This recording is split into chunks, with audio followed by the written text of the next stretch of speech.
Major English language credits to his name. Then along came Quentin Tarantino and his unconventional World War II film Inglorious Basterds. Tarantino cast Walz as Hans Landa, a multilingual Nazi colonel who considers himself a detective. Here is what I mean. Take a look. So you're Alvin, the Apache. So you're the Jew hunter. I'm a detective.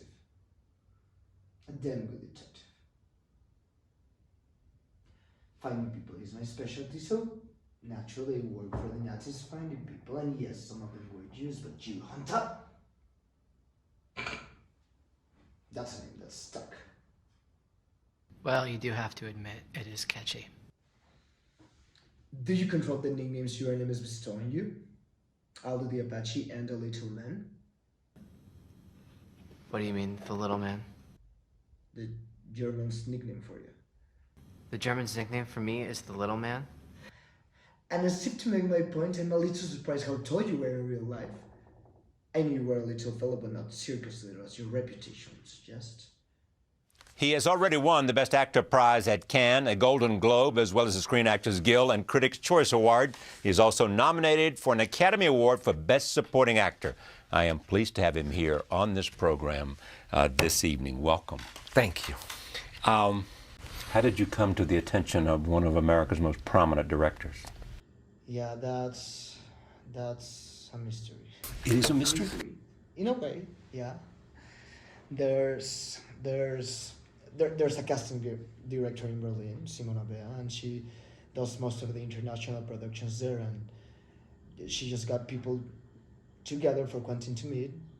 And because, you know, Quentin being Quentin said, all right, these German parts will be played by gerNaL, or at least German-speaking, native-speaking actors, and the French part will be played by French, you know, and we will not do that usual blue contact lenses, bleach hair, funny accent business, you know. And so I was one of the German actors to be invited to a casting. And then you read the script. And then, well, I kind of weighed the script in my hand at first. The whole thing. The whole thing, you know, heavy. Yes. And I scribbled title page. Handwritten. It's fantastic, you know, because you get a feeling of Quentin as a person right away. And then the audition. And then the audition. First of all, you know, I read the script, and it wasn't all that easy. And then I reread it, and then the audition. And there, you know, you expect this zany and fun, terrible kind of wild guy. Yeah, Mr. Tarantino. Mr. Tarantino. Everything we know about Mr. Tarantino. And, you know, you get in the room, and there's this refined gentleman. Immensely polite. Asks you to sit down and converses, you know, funnily, inspired. And then asks whether you would mind to read. And I thought, well, you're kidding. But, you know, I said, well, no, actually, you know. Quite prepared to read. Yes. And he plays all the parts, except for the ones you're reading for. And we went through the whole script. The whole script? The whole script. I mean, I did the whole part. Exactly. And then it was one thing led into another, and he was playing all the parts. I thought, well, that's remarkable. Why, I thought, is he sucking his thumb when he played the farmer? Because he was all, until I discovered he was playing pipe smoking. Take a look. Here's another clip from this film, and we'll talk more about a remarkable performance. Here it is. Une simple formalité, aucune raison de vous inquiéter.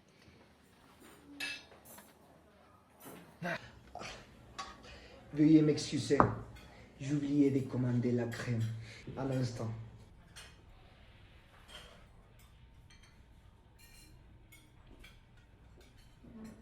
Attendez la crème.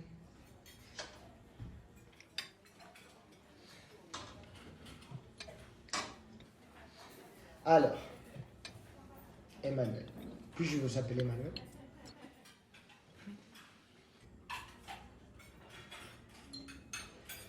Et donc, Emmanuel, expliquez-moi, Comment se fait-il que Jean-Franck Contour arrive à posséder un cinéma?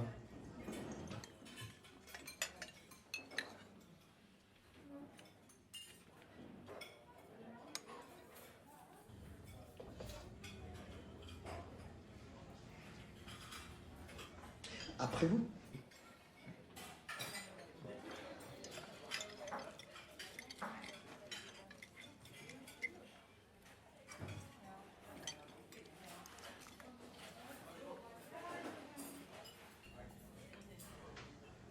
Verdict? Ah, comme je disais, pas si mauvais.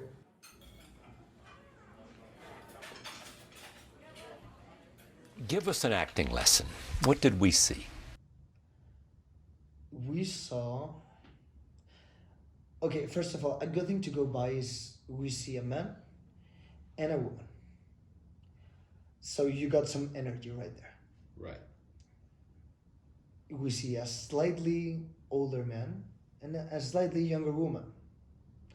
So that gives you that energy already, a certain spin. Right. Knowing what was going on before, we know as an audience that he knows something. Yeah. We know that she fears something. So there's tension.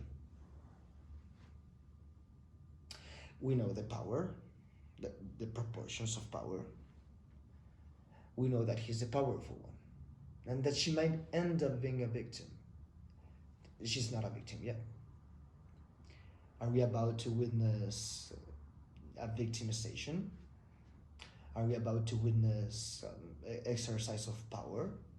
Well, we expect it, given the uniform and, her appearance, given the geographical circumstances. Yet that expectation does not materialize. It's sort of like a social exchange, like a gentleman and a lady in a cafe. So there's, like a heap of stuff to work on as an actor. Signori, questo è un vecchio amico mio, colonnello Hans Landa della SS. Buongiorno. Signori, è un piacere. Gli amici della vedetta ammirata da tutti noi, questa gemma proprio della nostra cultura, saranno accolti sotto la mia protezione per la durata del loro soggiorno. Grazie. Gorlomi? Lo pronuncio correttamente? Sì, corretto. Gorlomi? Per cortesia, me lo ripete ancora? Gorlami. Mi scusi, com'è? Gorlami. Un'altra volta.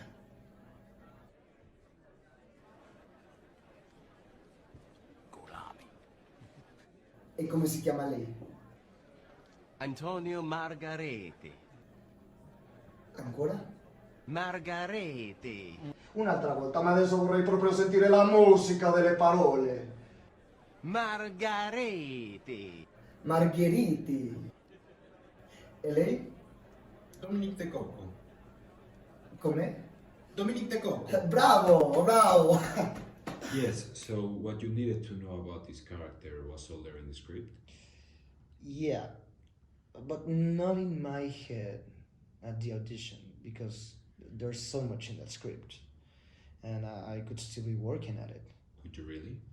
It really affords study, like really bum chicken chair kind of sit and study what he means, what he hints at, where he's coming from, where it could lead you, and tiny little details give you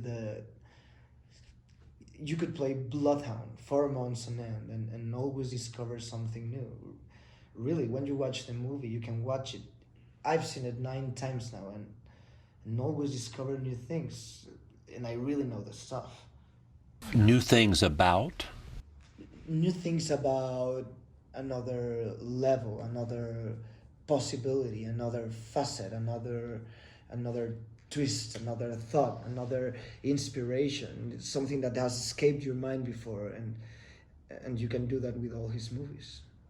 What is it that you think you were able to accomplish in this performance?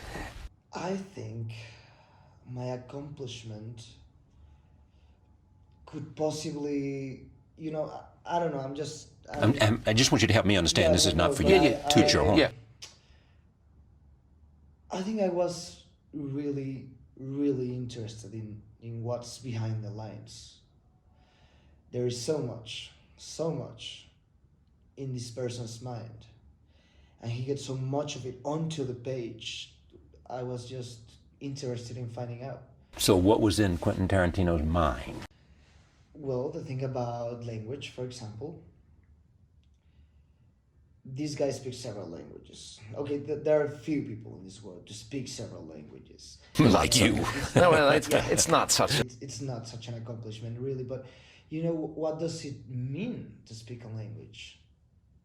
To what aim and to what goals is a person employing the usage of language? And what level does he communicate? Is it just verbalization of quotidian necessities, or is he actually using language to put ideas into other people's minds?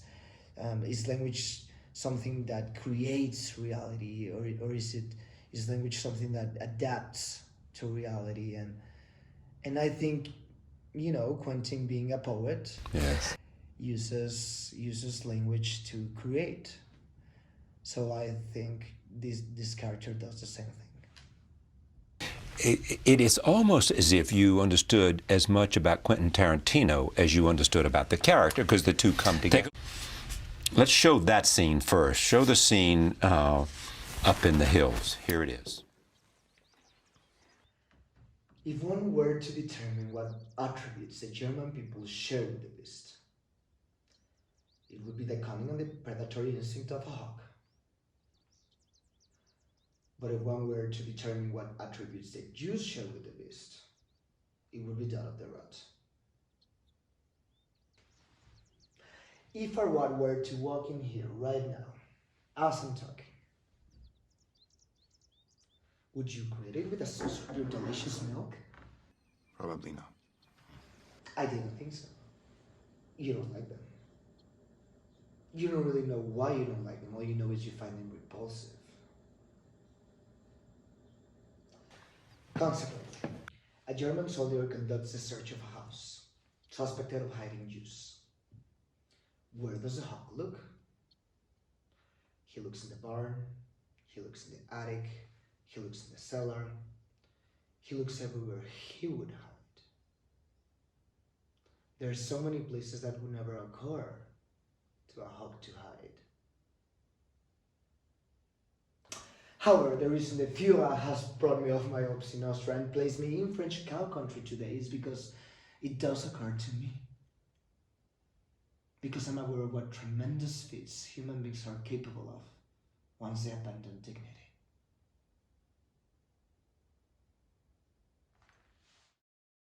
That's dramatic writing. Dramatic writing. Yeah.